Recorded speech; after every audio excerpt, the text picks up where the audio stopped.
not careful, this prescience of yours has the potential to skew psychohistory completely. Look what happened to you and Raish. You're here, he's not. We're going to lose more people along the way, Gaal. Those losses matter if we make them matter. You know what that's like, don't you, Gaal? Running before they can kill you. So sweet. You've got a very special mind. I'd like to walk around in it. Is it ironic, being sighted but unseen by your God? You're quick. Look at you. Relieved you didn't disappoint. That's a weakness. One I imagine Harry's used on you more than once.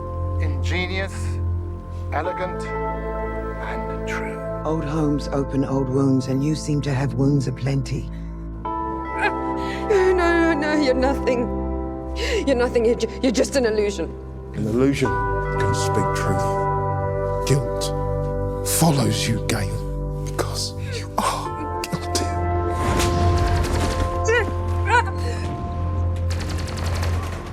All these delusions about saving you All alone.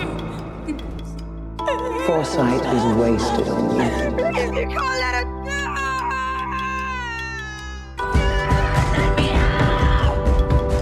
Let me out! Let me out! Help me! You've been mistreated. There's nothing you owe, but if we stop hiding, then more sighteds will be drawn out, and by the time the mule comes for us, we will be ready. You're afraid of death? This is death. Look. All it requires is foresight and planning. It requires belief. Imagine being alone in the world.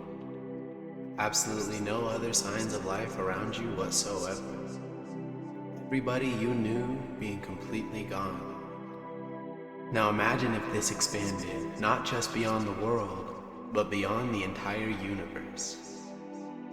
Leaving you with the sole responsibility to keep enduring in the hopes that humanity might just have a shot against the coming dark ages. I think we can all agree it wouldn't be a pleasant experience, and not all of us would be up for the task. But today, I wanted to talk about a character who just so happens to be. This would be none other than the primary protagonist of the Foundation series on Apple TV+, that being Gaal Dornick. Hello Foundation fans, fellow Mudbeards, and anyone who's interested in understanding a little bit more about the lead of the entire series in Gaal Dornick. And I say lead because she is the audience surrogate for the most part, although there is many great characters in this entire ensemble. But today, I wanted to break down Gaal Dornick as a character, some of her experiences, and why she's kind of someone who's subjected to being tortured through time. If you want to know more about the Foundation series and get a little bit of a recap for the universe, feel free to check out my timeline video or my First Crisis recap. But for now, we'll just be going through all of the events through Gaal's perspective. Gaal Dornick was born into a dying world. That world being Synax. Due to humanity's tampering within the planet, Synax is doomed to flood. And unfortunately, the only people left residing on the planet belong to a cult-like religion. Those who belong to the Seer Church believe that one day the deity of the sleeper will reward them for passing the trial of the floods and hanging on to their faith. One of their methods of doing so is purge people who do things like study or involve themselves in university acts. And Gaal has the luxury of being born to the most fanatical portion of the church that we see on screen in her parents. Her parents are very steadfast in reminding her of her beliefs and where she should put her faith. This leads to Gaal actually taking up the mantle of an acolyte for the church. But when an old family friend inspires Gaal to start studying and learning again, this does result in the same man being drowned. But Gaal pushes forward and keeps involving herself within learning, not within her religion, but within math and science. And as things seem to progress worse and Gaal continued to be able to piece together that the planet was doomed to fall, her parents were very much negligent of everything she was trying to say. And while her mother was still slightly supportive of her, at the end of the day, she was doomed to either stay on this planet out of devotion to her parents and drown with the rest of them, or take up the opportunity and tackle something known as the Abraxas Conjecture Challenge. And when she passes this challenge with flying colors, she gets invited by Harry Seldon, an astounding psychohistorian, to the planet of Trantor, the very eye of the entire galactic empire. And while she does leave this planet with likely a heavy heart, considering she probably won't see any of the people she was raised with ever again, she at least has the hope and foundation that somebody saw her for her work and what she's capable of, and the potential of starting a whole new life. Landing on a planet that's totally opposite to the water world she lives on in an ecumenopolis, and quickly coming across a guy who she's meant to meet but also happens to find an attraction to. Then she gets to meet the very man himself who changed the entire course of her life, him rewarding her with a gift and admiration for her capabilities. This is probably the happiest we get to see Gaal, and she gets to enjoy this feeling for quite a few hours before it's quickly dashed away right after Harry gives her the present. See, Gaal spends one day in Trantor before she's immediately tried for treason for being involved with Harry Seldon in the first place. Turns out, as a psychohistorian, he has predicted that the Galactic Empire is doomed to fall and humanity will eventually enter an age of darkness. And it turns out the only reason he had Gaal come up to Trantor was because she's the only other person smart enough to potentially prove or disprove his math and equations as a whole. The trial for them seems to go horrible and very tense, and to make matters worse, there is an entire travesty that goes down on the planet of Trantor and Anacreon and Thespis. This results in billions amongst all three worlds dead. But she yet again endures as her entire life shifts in a brand new direction. Now she and Harry's followers will be exiled with him to the planet of Terminus so they can start a foundation, an Encyclopedia Galactica as far as the Empire's aware, but in reality a way to hopefully prepare humanity for the coming dark years. So while that is a lot to go through on your very first day in the eye of the Empire, you shouldn't go to Trantor if you don't want trauma. So with this brand new sense of purpose and direction, she at least has the company of her brand new father figure who supports her, if not being a little bit manipulative himself, and a blossoming new relationship with the same guy she met on Trantor. She gets to enjoy this for quite a bit before yet again her entire world is ripped away from her and said father figure is stabbed to death by said love of her life. This is before she's shoved into an escape pod and shot into the vacuum of space without any real explanation. It's later Gaal wakes up aboard a brand new ship with no real control over any of the aspects within it. Though through using her smarts, she's able to piece together that not only is her father figure for sure dead, but the love of her life in Raish also got floated out into space very shortly afterwards. So now she's trapped in space on a ship without any control, until eventually she sees a digital form of Harry who somehow copied himself onto the blade that stabbed him. Only he really only comes back to inform her that she still doesn't have any control, and a lot of this was part of the plan that she had now ruined. So not only is she subjected to guilt for a plan she wasn't even informed about, but she also has to carry the burden of knowing that she never could have gotten with the love of her life in the first place. So it went from having no control in the ship, turned into having no control in the vacuum of the universe. The course of her life constantly being determined by the environment she's placed in or the people she's introduced to. When Harry continues to neglect to inform her on key parts of the plan, she decides she's gonna leave and head back home, having enough of constant trauma after constant trauma. Only when she returns home, she ends up finding that of course it's completely flooded and there's nobody left. And with the escape pod sinking into the bottom of the sea, this is probably the lowest point we actually see Gaal, on a planet by herself with nobody around. But the universe likes to balance things out, and thankfully she happens to find her daughter in Salvor. It's a bit of a messy situation, that one, so again, if you want to know more about it, check out my other videos. But essentially the two of them are able to use Salvor's ship that she came in and go back to journeying the stars.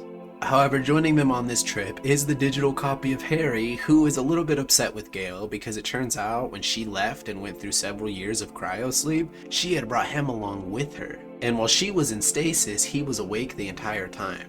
So this digital version of Harry is pretty upset with her, having almost gone completely mad. And while she's still frustrated with him for not actually including her in any of the plans, he continues to hound her for not just going along with the plan. Both of them making valid arguments depending on which perspective you're looking at. Along this journey, she also unlocks a brand new fear in the mule. See, she taps into her ability that she's been having throughout the series in somewhat seeing the future.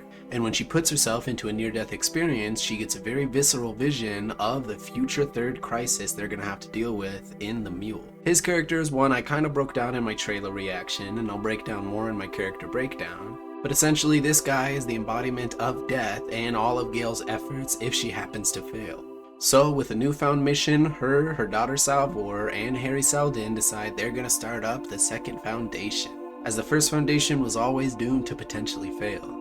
When they arrive on the planet that they believe they can establish the second foundation, they come across other mentalics, which it turns out is what Gaal and her daughter Salvor are. And they meet Tellum, who is someone who's extremely supportive of mentalics and Gaal specifically. And even though there's some tensions between Tellum and Harry, they at least are going in the right direction and getting the second foundation established. That is until it turns out Tellum's a malicious person who's lived thousands of years and is currently planning to take Gale's body over for herself. What happens to me? You'll be with me for a time. I heard that little girl for several years, like a voice coming from the bottom of a well, growing fainter every day till I could only hear the silence. I still listen for her, though, just like I will always listen for you. Another aspect that makes Tellum so tyrannical is the fact that she tortures Gaal by using her mentalic abilities to seep into the deepest insecurities of her mind and bringing them to the surface. Gaal having all these things she shoved down, like grief and guilt, being brought back up to face head on. But thankfully they're able to put a stop to Tellum and her hold that she had over the other mentalics. And now they finally prepare to officially get established on the second foundation. But wait, it's time for Gaal to yet again have the rug pulled out from under her, in the fact that Tellum happened to hop to a different body before she died and comes back to try to kill Gaal one last time. This results in her daughter Salvor taking the shot and succumbing to the wound. Having spent this time on the mentalic planet dealing with these people who can read her minds and keeps probing for information, she did simultaneously build a strong bond with Salvor, which of course, since it's Gaal Dornick, it was never meant to work out. So this leaves Gaal and Harry to take on the responsibility of leading the second foundation and entering cryosleep to prepare for the third crisis. And while it's nice that she still has Harry, technically the real-life human version of Harry is dead. And this is just a digital copy who has been tampered with in many ways. So essentially every living person Gaal has ever known is dead and gone. But she keeps on enduring and keeps on fighting through time just to be able to help humanity in the endgame. And she doesn't seek admiration, praise, or anything but the continuation of the species. But her torture didn't just last during her time on the show, as with a lot of people outside of the show who happen to be fans of Isaac Asimov's books, which the Foundation series is based off of. Some of said fans were extremely upset with the fact of Gaal Dornick's existence as a character, because she is someone whose character was gender swapped. But I do believe it's important to take note of how much this character has actually endured and how much they've been developed, as well as what a powerful performance Lou LaBelle has actually put into the series, which is a lot to say considering the rest of the ensemble are giving some top tier quality performances. But it looks like for season 3, in the years that she spent in between taking care of the mentalics and training them, she's finally reached the point where she's ready to take on the third crisis directly. And while Foundation Season 3 could take the series anywhere, whether the Empire falls, whether the universe falls, or whether several main characters actually end up dying, all I can hope is that Gaal Dornick finally finds some happiness, or at least some form of an ending that fits her character. Personally, I'm rooting for them to keep going for the rest of the show, but we'll have to see, because this series is kind of a journey through time and several different perspectives of different characters. But let me know what you guys think. What are your thoughts on the character of Gaal Dornick? Is there any key aspects I missed? Are you looking forward to where she might go within the next season? And do you have any theories on where she'll end up by the end of Season 3? Either way, appreciate the support, appreciate the feedback, and remember, the world may be burning, but it's important to keep enduring.